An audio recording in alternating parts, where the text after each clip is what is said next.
So this story takes place in transition year. So again, I've told this in many videos. As always, I know I keep repeating myself for this, but this is the year I was most degenerate in. And this was the year that I had a crucial change in my life. And this is the year that significantly ended up being my downfall, but ended up being my uprising in fifth year.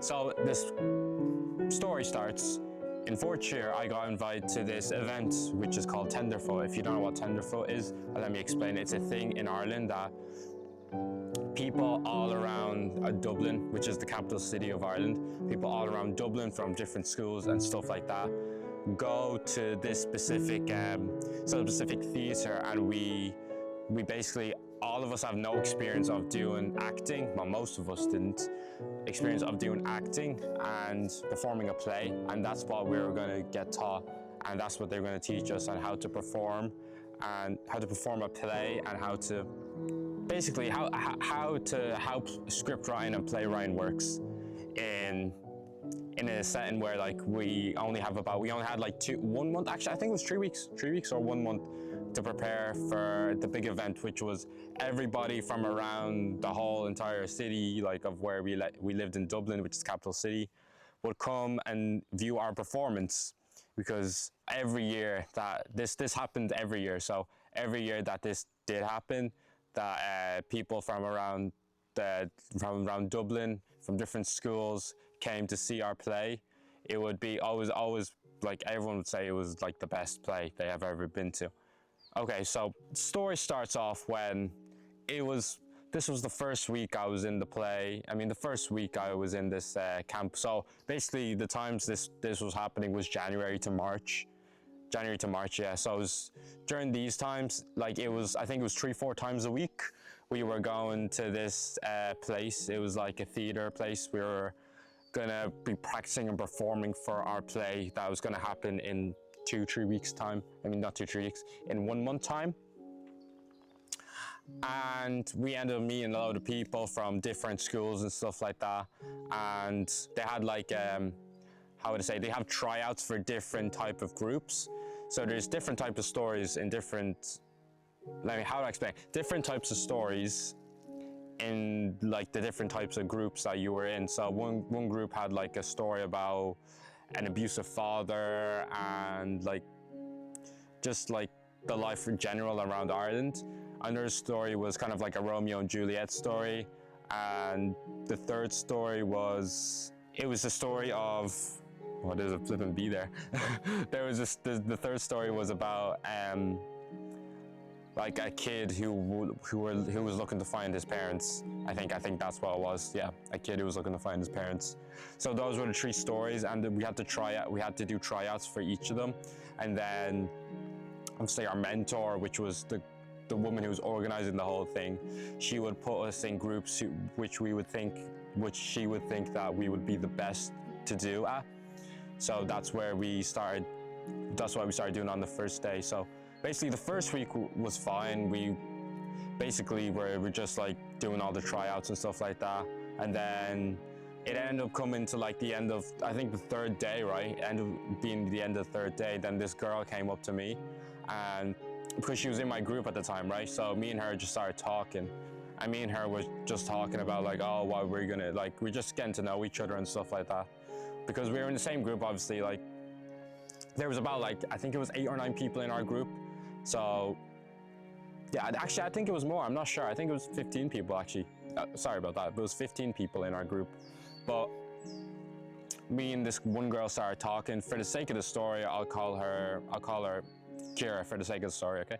So me and Kira started talking, and I could tell, like, actually even before, like, I could tell, like, she was more of a kind of a nervous and shy girl at the time, because obviously she was outgoing and like helpful towards others.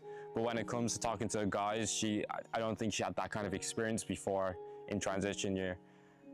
Before then, in transition year, I had like a few experiences where I was talking to other women and doing like, you know, like, so I kind of built my confidence up with talking to different kinds of women during my time in school, because obviously I was in school. Obviously I wasn't in the same sex school. I was in a school with boys and girls. So then naturally you would talk to people who are like boys and girls, obviously, like, go figure. So me and her just started talking, like how what role she was playing. For me, I was the abusive dad in my one, so that was my role in the play.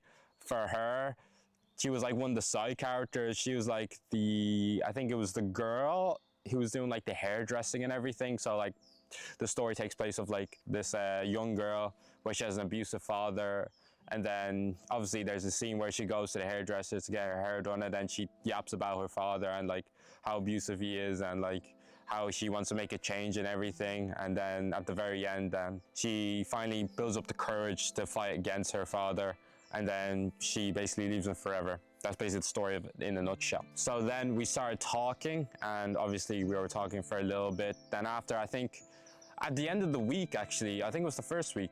Oh, actually, not the end of the week, actually. So we were just talking like regular stuff, like just very surface level stuff. It was just like, oh, how you find the play, what school do you go to, what subjects do you do, how are you finding transition year, what have you been doing, like all this like surface level stuff. Nothing about like, as I say, like in my videos, my intention is to help you guys navigate your first few relationships and how to key in the fundamentals of your first few relationships. We never did ask any questions during when we were talking with each other. We never asked any like deep level questions, like getting to know each other on a personal level. We were just talking like service level stuff where it's just like, oh, what homework do you have? What school do you go to? What sports do you play? Do you work out? Or what's your favorite hobby? Like very surface level and not even deep conversations. That's the thing, as like once you get in your first few, even before the relationship, once you get in your first relationship, you want to get to know the person on a deeper level. Even if you're a girl watching this or a guy watching this, if you want to get to know this person on a deeper level, you want to ask them a lot of deep questions just to get to know them. Because my channel is all about for young men who want to get into a relationship serious for marriage, not for men who want to go and have sex and then just dump the girl. Like not something like not men who's chasing lust, but men who's chasing love and marriage and a traditional relationship. That's what my channel is about. Obviously, I think I say this in all my videos, but that's what the message I bring to you guys is. My message is more of the sort of obviously talk to as many girls as possible, but once you get in a relationship, stick to that one girl, be dedicated to that one girl, because if you think that she is the right girl for you for marriage, then that's what you should hone in towards. You shouldn't be talking to any girls after that. Once you be her girlfriend and get to know her on a deeper level, and you know for certain that you're sure that you're gonna marry her. So me and this girl started talking, and after like a few weeks when we were doing the tenderfoot stuff, which is the acting, and at the end of it, so at the end of this tenderfoot, obviously we had like the final acting. We had to do 2 plays, right? One play was on Friday and the other play was on Saturday.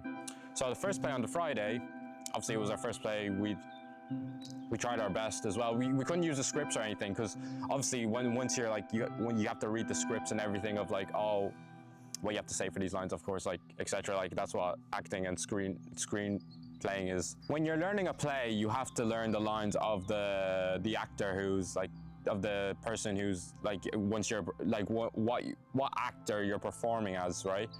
So I was the abusive father in the situation, okay? And me being the abusive father, I had to learn all the lines of what he had to say. And he had a lot of lines because obviously he was kind of like the antagonist of the movie. So not the movie, of the play. He was the antagonist of the play. So I had to learn all those lines. So I think I was pretty sure I didn't think I need to use scripts. I think I'll need to use script at the very end. I think I need to use the script for like one of the parts.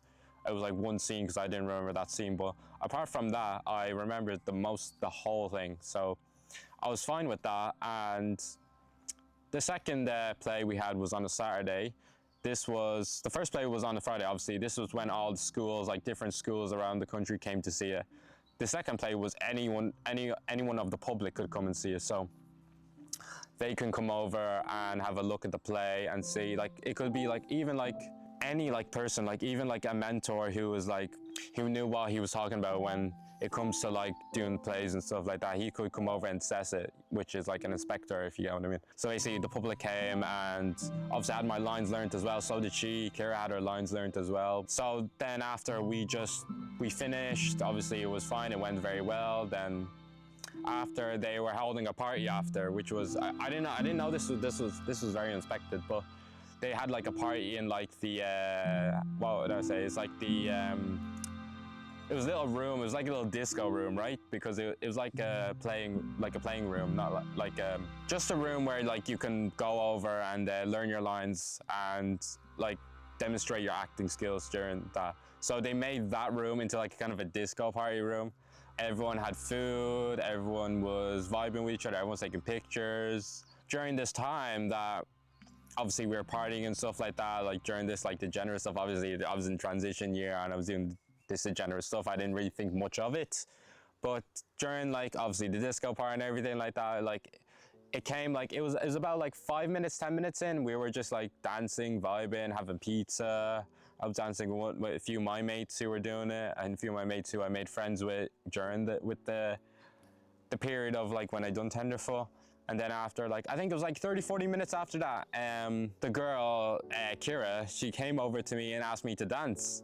And I was like to her, what do you mean, like dance? Like, do you want to actually dance? And then she was like, yeah, I want to dance with you. So then after, like, I was like, all right, I'll just go and dance with her. So after me and her started dancing, and then it was just like normal, like dancing, like just kind of like a disco dancing, like you're just like, you're not vibing, doing some like cool moves and stuff like that. That's what I mean by like dancing, disco dancing, not the actual like romantic dancing, like traditional dancing, just like the regular dancing, if you see the club or something like that, or you go to like a bar and they have like a musician playing and then people like just dance, like it's like kind of a nightclub kind of dancing. But then we started dancing, obviously we were dancing the whole time, and like that was basically it, honestly. Nothing really happened during that time. It was just like she was kind of just talking to me. I couldn't even hear her, right, because the music was so loud. And after it was over, obviously it was the last day of seeing each other as well.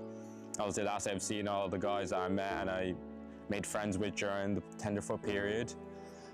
And then she asked me for my social medias, okay? So she asked me for my Instagram in particular.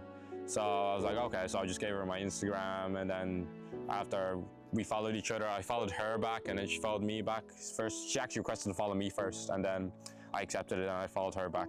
And then obviously we started talking on Instagram, and it was all going well. We were just like, it was still surface level stuff we were talking about, like not on a deep personal level. I don't know if this was my intuition of my stupid education that I didn't know at the time. Obviously it was, because I was a stupid kid at the time, but because I was doing these degenerate habits. But like I didn't even know, like even to get her to know on a personal level, which was like looking for the type of relationship that I am, which is marriage, then you should be asking these fundamental questions. If you're not, then this channel's not for you, and you can go find another guy who wants to do like that type of thing that you want to do, but my channel is not about that.